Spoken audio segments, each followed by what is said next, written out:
We have our specialty group today. These are our fruits and veggies mainly. Carmen Black, down here at the end. Please introduce yourself. Hello.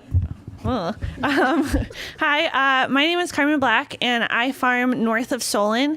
My farm is called Sundog Farm, and I do local harvest CSA. So I think many of you are familiar with the concept of community supported agriculture, where you sign up at the beginning of a season and then receive vegetables throughout the season. So that's, I think, my main business. And I also raise sheep and goats, and so I'm on a similar amount of sleep to the livestock panel. So forgive me if it's a little rambling.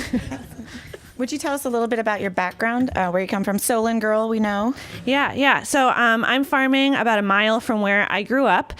So that's really awesome. And I think as a high schooler, didn't know that I wanted to farm. I was pretty excited to leave Solon and lived out of state for a few years, and actually realized in college I lived and worked on a student farm, and so shout out to the student gardeners, I see y'all, and realized that farming was something that I really enjoyed, and I felt that feeding my community was something that felt good to do in the world, and I also really liked the process of it, and so I had been working on my one of my 4-H leaders' farms.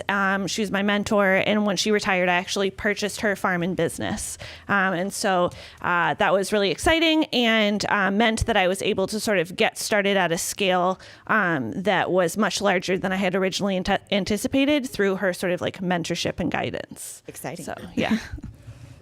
Next slide. Well, Kyle. So Mr. Kyle Chester. Hi, I'm Kyle. I live and kind of manage the orchard at Wilson's, in addition to a kind of 15-acre, more commercial block we have kind of near Solon. So if you guys don't know Wilson's, it's pick your own apple orchard. We grow, well, it's coming down a little bit from what Chug had it up by 120 varieties of apples. We've been taking out some of the less productive older ones, but we have been adding some European cider varieties for our hard cider end of the business. So we're still up around 100 different type of apples. Open August through November, or August 1st through October 31st to come out and pick your own apples. Our big vision is not only selling local food, but also selling an experience for the community, getting people off the couch, not only out from in front of their screen, but also out of the city, kind of into just into like more pastoral setting, I guess. So as the business has kind of grown, we've in order to keep people like myself employed, we've been kind of expanding just out of the apple season. So we've added hard cider, which we produce year-round now. So that's something new we've been doing.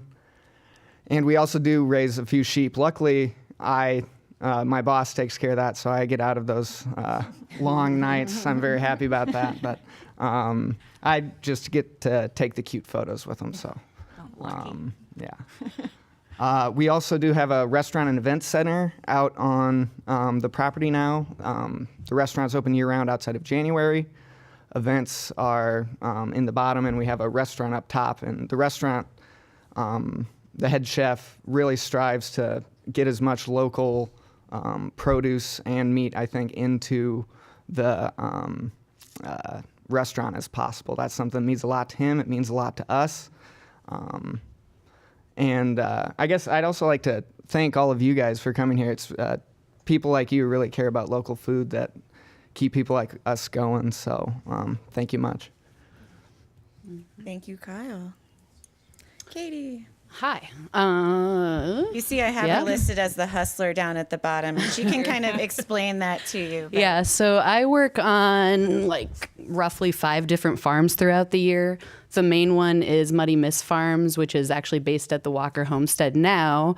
Originally it started down in Washington, and we've kind of always rented land, so it's nice to be somewhere that feels a little more permanent.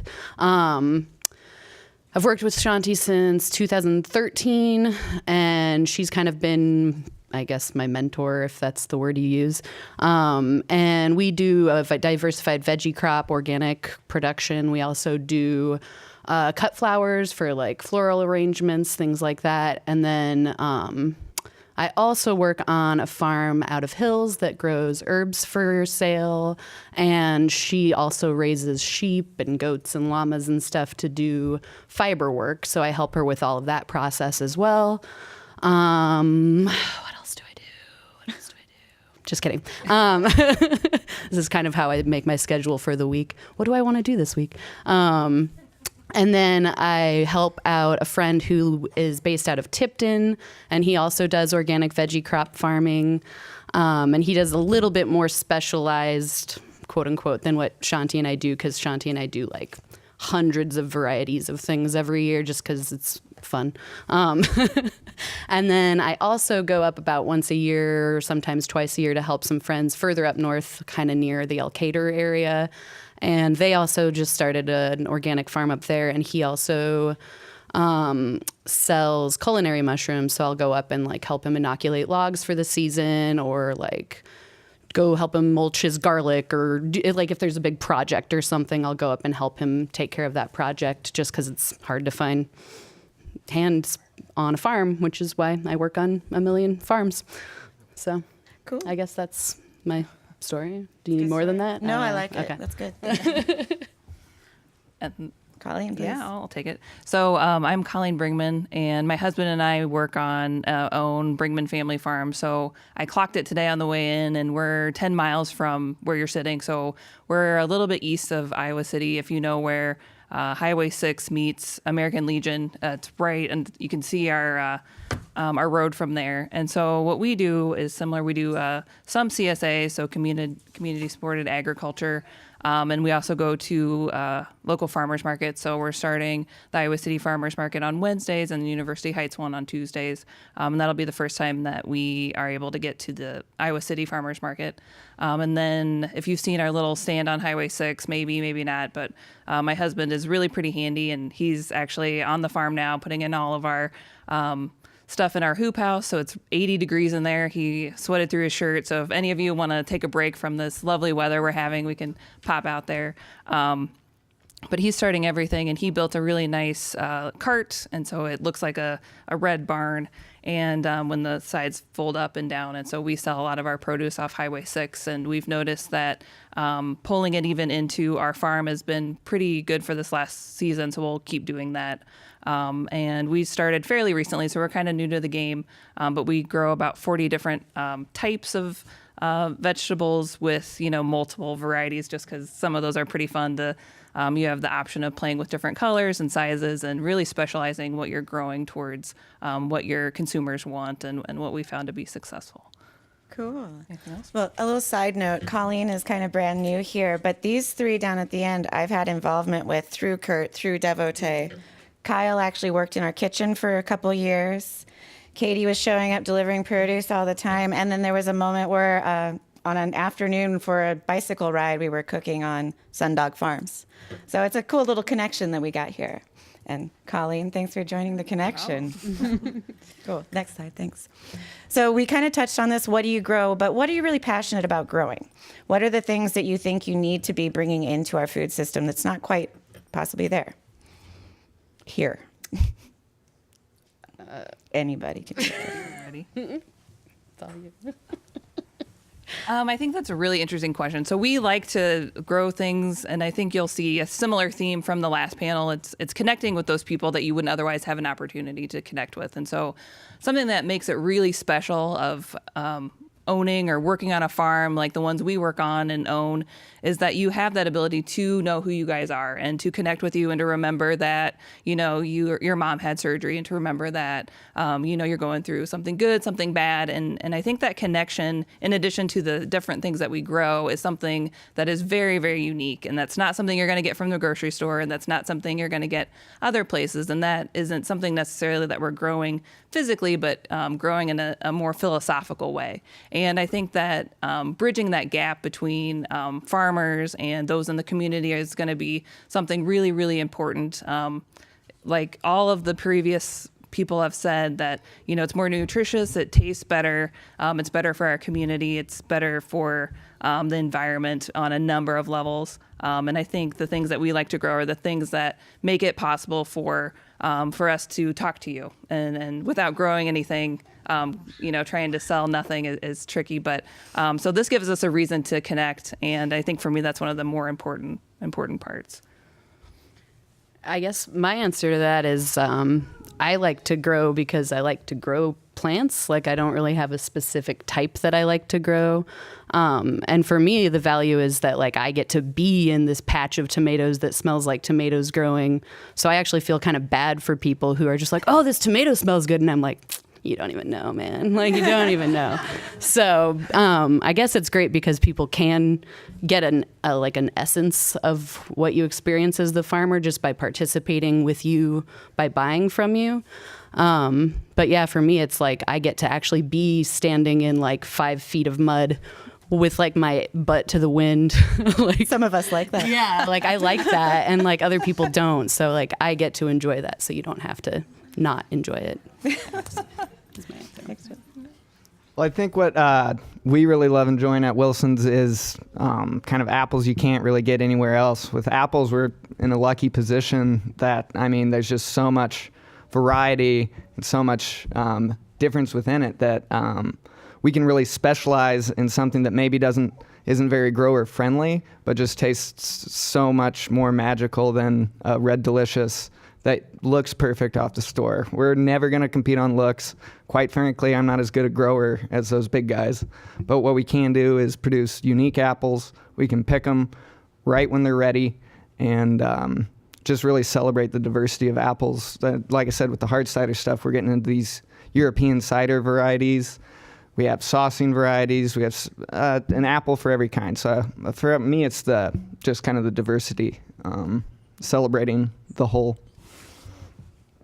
Yeah, I would agree with all of those answers. I think that was great. And I think that I want to say that one of the things that I love about the community supported agriculture model is that we have a pretty long season. So I'm delivering vegetables to my local community April through Thanksgiving.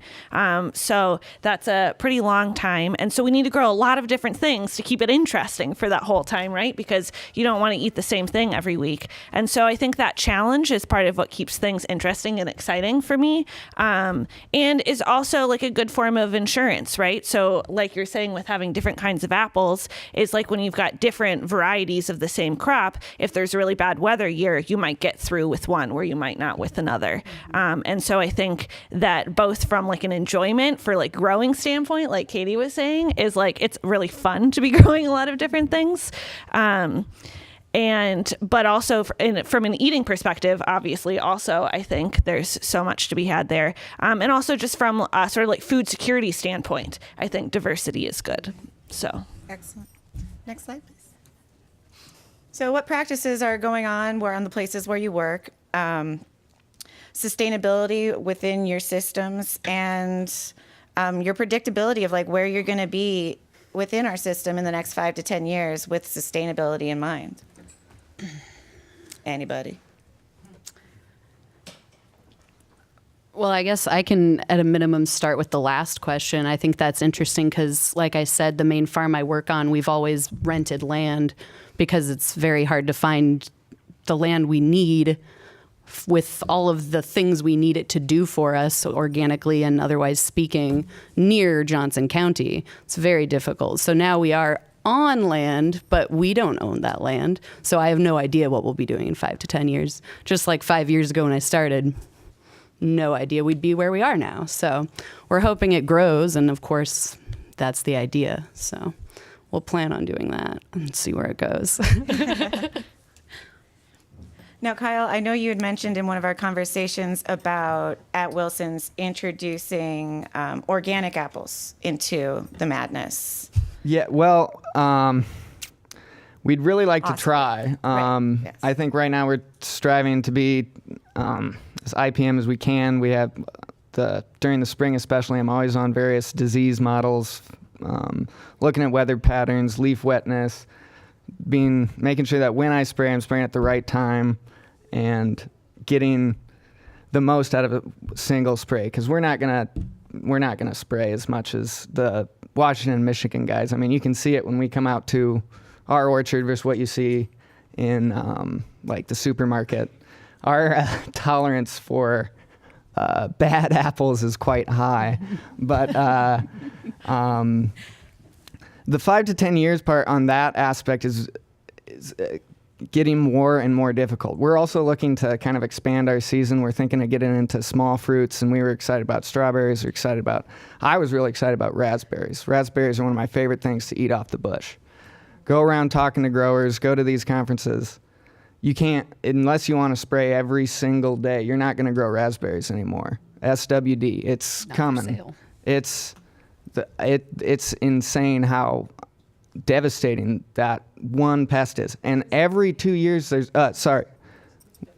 SWD is spotted winged Drosophila. It is a fruit fly, but instead of like the fruit flies we're used to that kind of hover around rotten fruit, they have a weak, it's called ovipositor, where they stick in their eggs. They have a weak one, so they like the soft fruit. Well, this spotted wing has a very strong ovipositor, so it can poke right into whatever berry it wants. It's right before it turns ripe. But anyway, so I don't think we're going to get in the raspberry game. It seems like every 2 years, even every year, there's something new moving in. It was Japanese beetle. It was brown marmorated stink bug. Now we got the spotted winged Drosophila. It is, I guess, a product of the global food system we're in. We're getting these new invasive pests, and I don't really have a good answer for how we're going to deal with all of that, especially if you want to do it organically. You can just do the best you can, but yeah, it's kind of scary. Well, it starts with the thought process and the recognizing that these are challenges and issues that are coming to us from Mother Nature, from our issues with our planets. Those little berry, or the raspberry, they look like little tiny black bugs when you pick that berry off the bush. And you shake them off and you try to get rid of them. They're everywhere. They're impossible. But nonetheless, you can't really tell when you eat them. Yeah, but as soon That as also you- doesn't account for how long it takes to harvest like a pint of raspberries, That's and then true. you're going to sell it for how much money? Right. So like a lot of times it's just not. The added effort, yeah, absolutely. So practices instilled on the farms, we're thinking ahead. We're seeing that we're having like global climate change. You know, our seasons are changing. It's going to be a colder, longer spring. It's probably going to be a hotter August, you know. These are all things we need to start thinking about, and this is where the sustainability comes into our actions. So next slide. Local and organic, local, organic, and sustainable. These are all words that kind of get us hopped up a little bit. Issues with these words when you come in contact with them. What does the language mean to you, honestly? And what should we all understand when you are using these words while selling your products or getting your products out to the consumers? Yeah, I guess I'll start. I think that one of the great things about having connections to your local farmers is you can actually ask what these things mean. And that's one thing that I personally really believe in. So I, similar to some other folks, I'm not certified organic, but follow all of the practices. And part of the reason for that is I really encourage folks to ask me what that means. We have farm tours and potlucks and people out to our farm. Y'all are invited. So when the road thaws would be a great time. But I think that it's a really important opportunity to actually be able to talk about the actual practices, because so many of these words have been used by people in different ways that mean totally different things than what us at this table might mean by them. And so, like, I think similar to what Kyle was talking about with the sort of integrated pest management practices of spraying, but spraying less, I think that there's a lot of things like that, a lot of nuance that you can get at a local level that is hard to get at the supermarket when you're just looking for that label. And so I think that is the biggest thing for local to me is like actually what that can mean is that actual connection. And I think the other thing is that I personally like to look at sustainability from like a more holistic view. So not just, I use a lot of sustainable practices on my farm. but I also like environmentally sustainable practices, I guess. But I also like to look at that as a sustainability of my community, and that's really important to me. And so, although the CSA model usually accepts payments up front, we also accept payments in installments, and we also work with several food pantries. Shout out to North Liberty Community Pantry, and also Feed Iowa First, who are both here today, who are great partners for us. Yeah, in sort of bringing local food to the larger community and doing education around that. And so I think that there's like so many pieces to that, which is why the local piece is important, because we can have those connections and be buying and selling stuff in the community. So. I don't want to interrupt anyone. I guess I would say I like that local's on there 3 times, because I think that's way more important than any of the other words. I mean, of course, they're all important, just like every person's important. But I think it's interesting because pretty much every farm I work on, the only one that's actually certified organic is only certified because they're required to be certified through who they sell their product through. But they make economically, they make the least money of all the people that I work for. So it's really not realistic, but they have to have that label.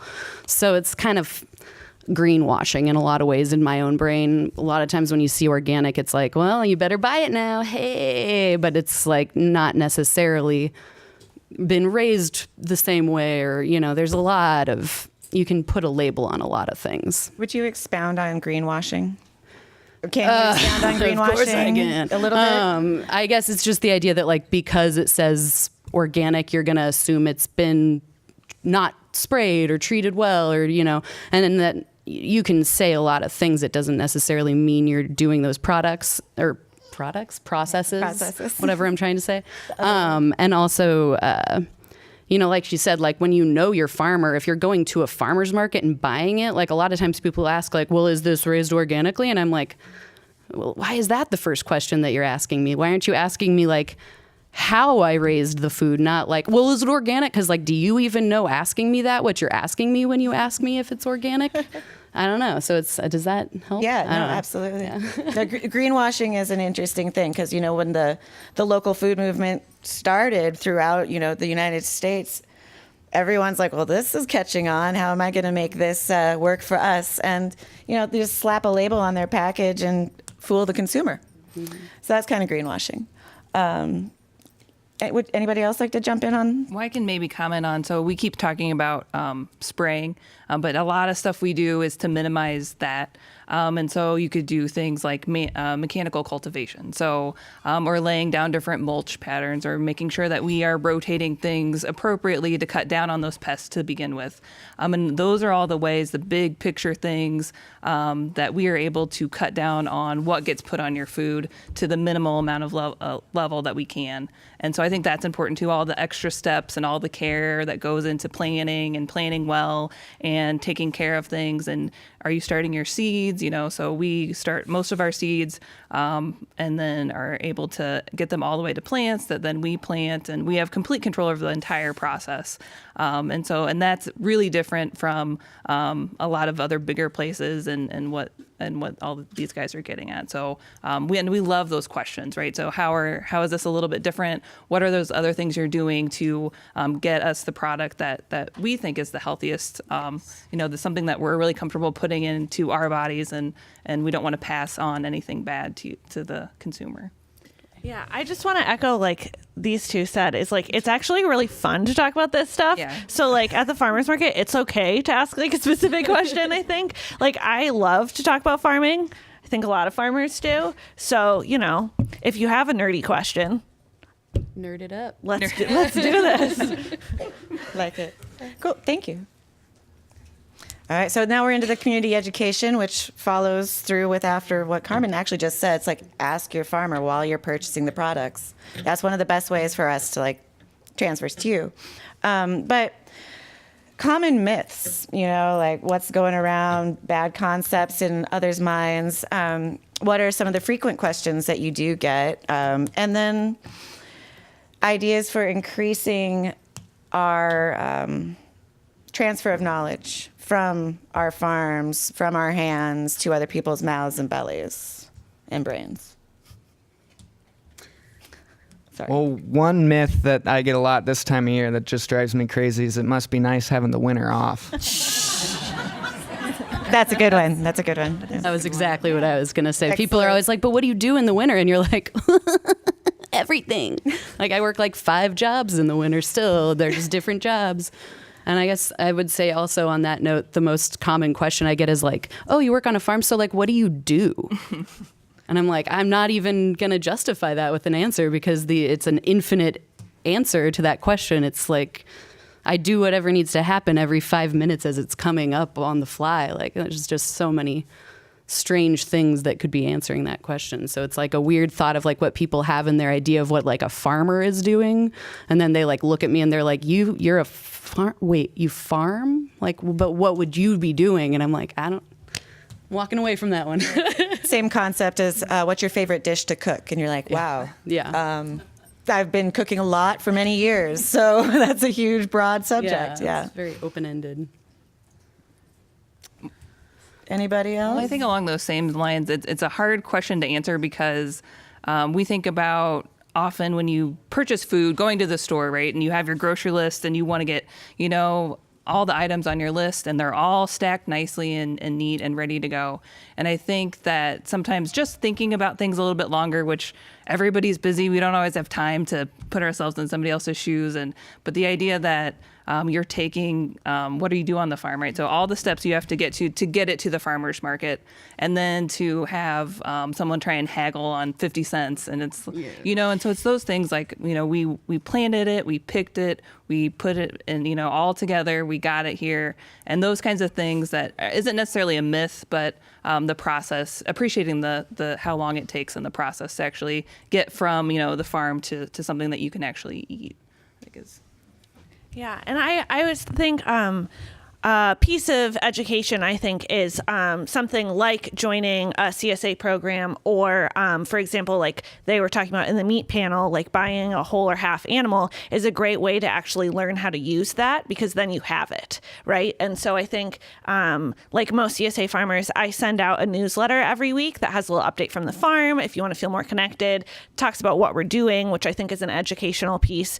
Last summer, I wrote a lot about the weather, right? So if you're a weather enthusiast, that's awesome. But also, I think there's always recipes, and I love when members send me recipes that they enjoy trying, and I like to try them, and there's like a really great exchange there. And so I think that's a great way if you feel like you want to learn more about all of this, that is a great way to put yourself in this experience. And similar with like the meat panel, I also sell whole and half lambs and goats, and it's when you do that, you get to actually place a cut order. And so that's a really educational experience, right? Trying to figure out how you want to get your animal cut is totally outside of what I think a lot of folks have experienced and is a great way to learn more about meat. So Excellent. So it's really all about participation. Yeah. Conversation. And I would also add that a common myth is that people think their food is worth what they're paying for it. Like you buy like a head of garlic for like $1. That's not what went into that head of garlic. Like that's something that went in the ground last fall, and this farmer is probably paying a lot of people, or at least spending a lot of their own time. They spend the entire season with that thing, and they put a ton of time and money and energy into it. And of course, it's like a whole field of it. But then you get to the farmer's market, and someone's like, "You want like $1.50 for that?" And you're like, "Yeah, I do. I want a lot more than that." But you're not going to pay it. Yeah, perceived value is I'd a say common that's a big problem. myth. is and that the they amount should of get time it. that you spent worrying about it when it was 30 Yes. below, just Yeah. sitting there thinking Yeah. about it. And they were just sitting there eating garlic from the store and thinking, no. That this is a job you can't get away from, as we know. It's like you're doing it 24 hours a day, 7 days a week, no matter what time of year it is. Awesome.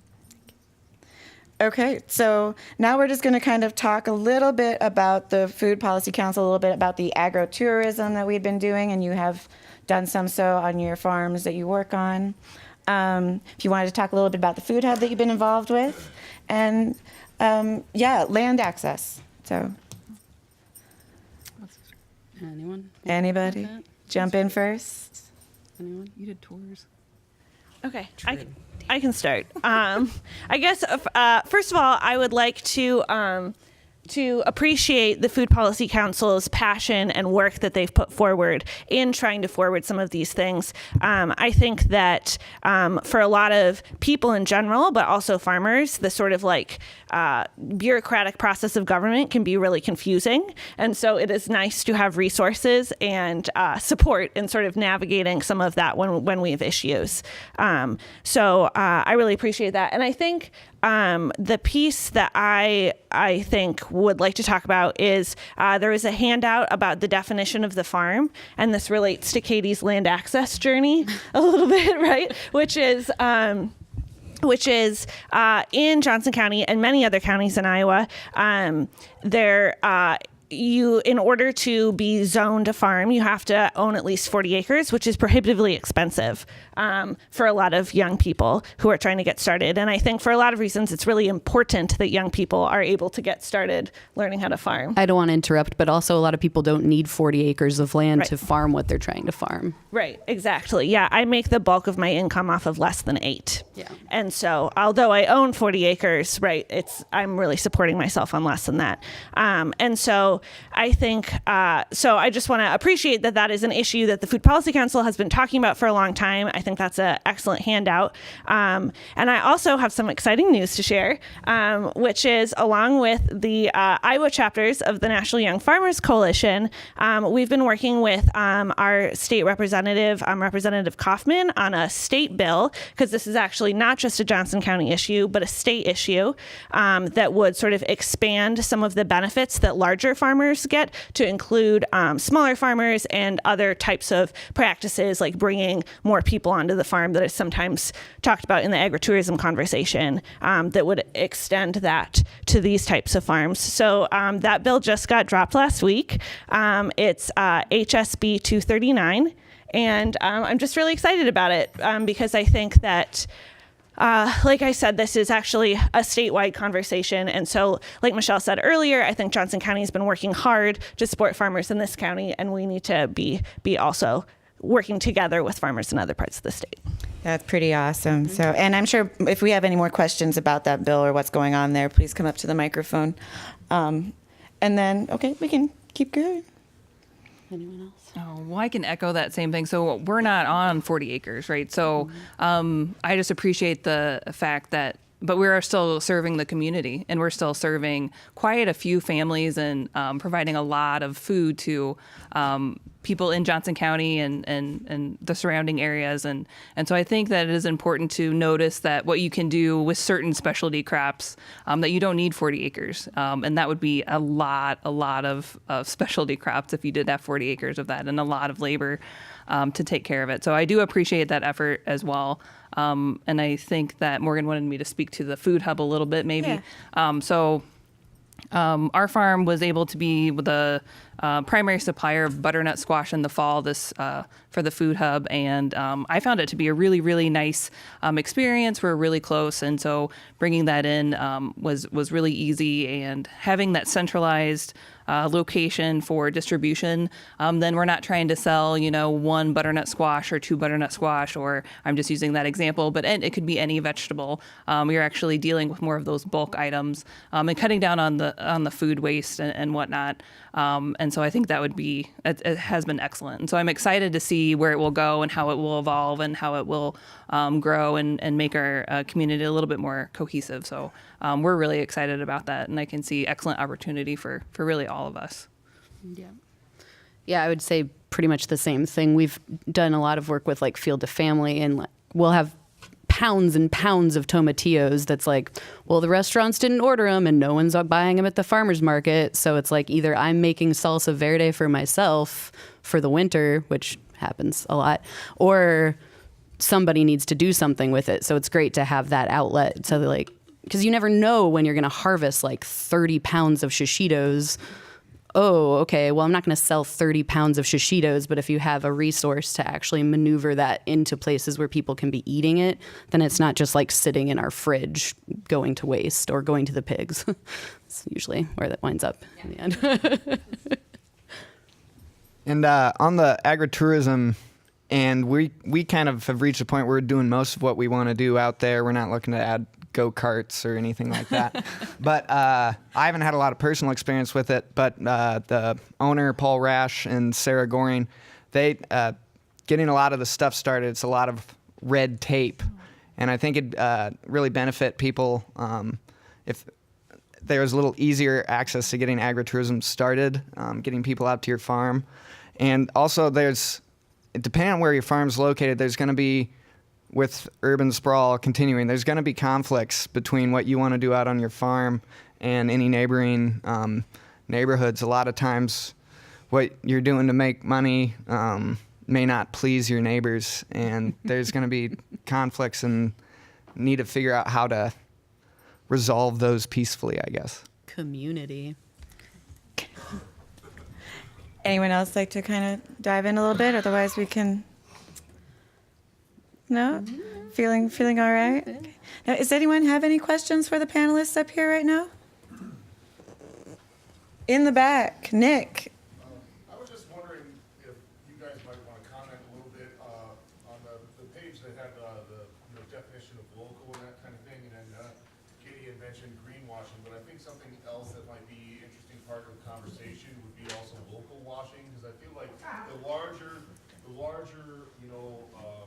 national providers kind of seem to latch on to words that I like to kind of call like weasel words that are not legally regulated, like what word organic is. Yeah, flash words, yeah. Right, yeah, so I don't know, you guys experience Absolutely. So on that local slide, Yeah. Greenwashing, which we kind of talked about, Nick is asking us about local washing, and I failed on picking up the second part of the question. Basically. So any thoughts on that, or where that comes in? Well, I'm actually really worried about that aspect of it. I went to a conference down in Illinois for fruit growers. They had an extension agent from Cornell there, and so upstate New York, New England area. There's a lot of still small scale berry producers up there, and they're starting to struggle like small farmers everywhere. And Driscoll's is coming in, and you can go to the Driscoll's website and they say grown on family farms throughout the world, but that's kind of the same way a rabid pack of wolves ravaging the countryside is a family. But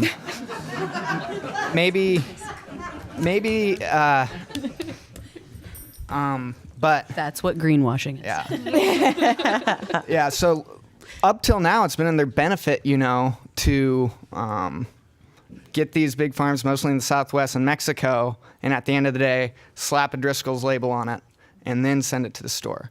Well, these guys aren't stupid. They have a bunch of capital. They have a bunch of market research. They know where stuff's going. As soon as it's not beneficial to slap that Driscoll's label on, they're going to work with these growers. You still have to buy their starts. You still have to work closely with them. You still have to give them some percentage of your money. But now that Driscoll's is going to say, Your Valley, USA, local berries. And that's a big worry for me going forward. And it's not even just going to be in the fruits. It's, probably with craft beer, with these local restaurants. Applebee's only calls themselves Applebee's all the time because it's been in their benefit. Consumers wanted uniformity. So they're moving away from that. These restaurant groups, these multinational corporations, they still have a lot of money and they can figure out ways to maintain their market share. Local washing is a way to abuse the system. And Michelle is working on the local food label. There's not much going on. I don't want to talk about that too much here, but it's a way to kind of a guide within our system. It's a way to hold people accountable.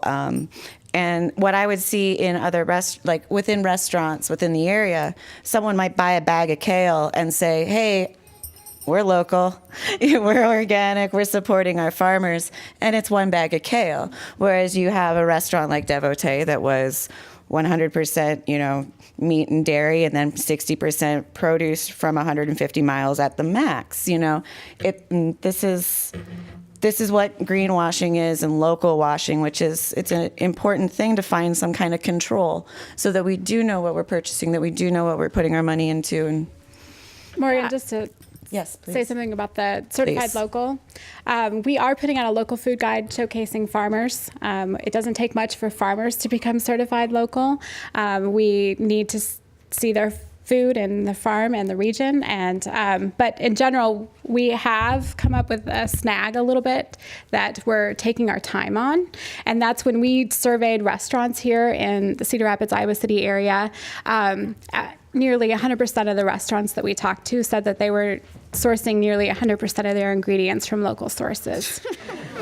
So, and I am exaggerating just a little, but not much. So, if it's pork or beef, most pork and beef are raised in Iowa, right? So, they're serving Iowa-fed food.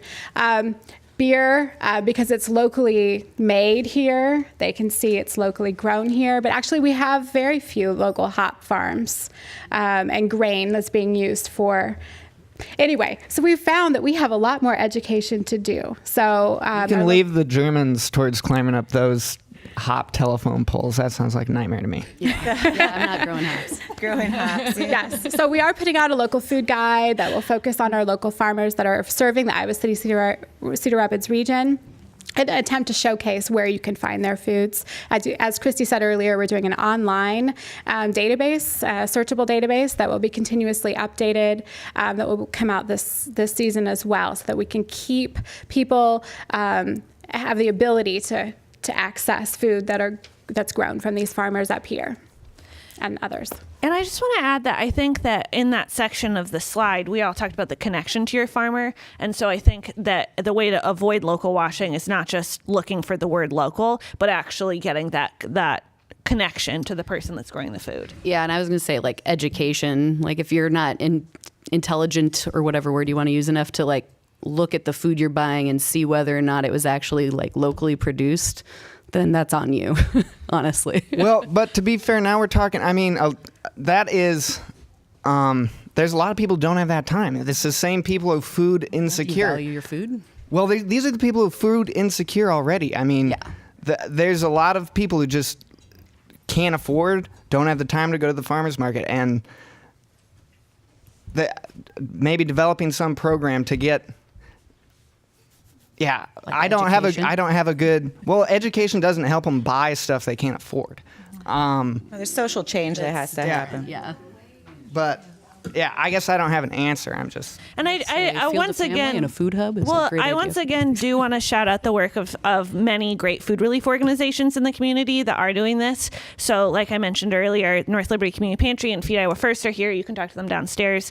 And I donate a lot of food, like thousands of pounds, to those organizations every year, and they work with many other local farmers. So I think that that's a really great point, and that. Yeah.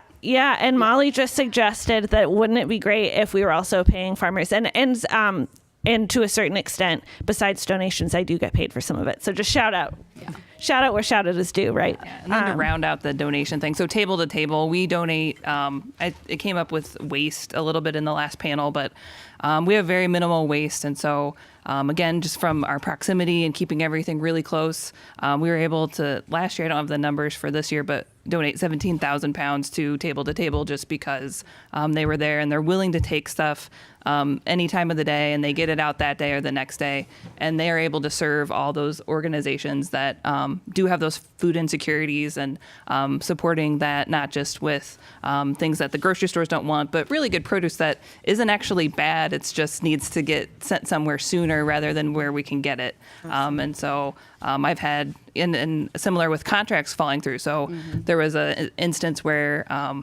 there was an order for something like 50 dozen ears of corn, and I was 10 minutes late, and they wouldn't take it. So I was able to take, the top level of sweet corn to table, no questions asked. They took it gladly. And so those little things that pop up because I didn't know there was a deadline. So that's a different story. But and so little things that you don't think about, like how long it took to pick and to get all ready and to bag individually, because that was a request, and then to deliver it and not have it be accepted. luckily with where we are, there are organizations where I didn't even turn the truck off, and I went straight there, and that was able to go towards somebody that really needed it. So I think from that perspective, we're doing a nice job. Yeah. Nick, thank you for the hot topic conversation there. And we are out of time, I believe, just a couple seconds to finish up. So if anyone has a question for our panelists, Teresa? So the predictions on climate change indicate our area is going to be drier and hotter. And viewing water as a resource, I know I rely on a well in the rural area I'm in. I just wondered if you had any thoughts on improving your irrigation or working with water catchment, or if you, in the 5 to 10 year plan, had thought about sort of the water issue in terms of it being a valuable resource and needed. Yeah, that's a great question. I've heard that we are going to have wetter springs and falls, and so I think that the predictions are a little confusing. But I do want to say, yes, this is definitely something that I think we're thinking about, and I think I would love to answer this question in a more nitty-gritty way. I think we're out of time. We are out of time, but I'm sure we can have a conversation after. Yeah. So, but the answer is yes, I think that there are a lot of things that we can do, and I'm sure that the panel has some thoughts. And that we need to do, because it's more than just water changing. It's, you can't predict anything anymore. So, well, you can predict. Well, thanks, everybody. As generous. Thank you, everybody. Excellent. You can't predict anything.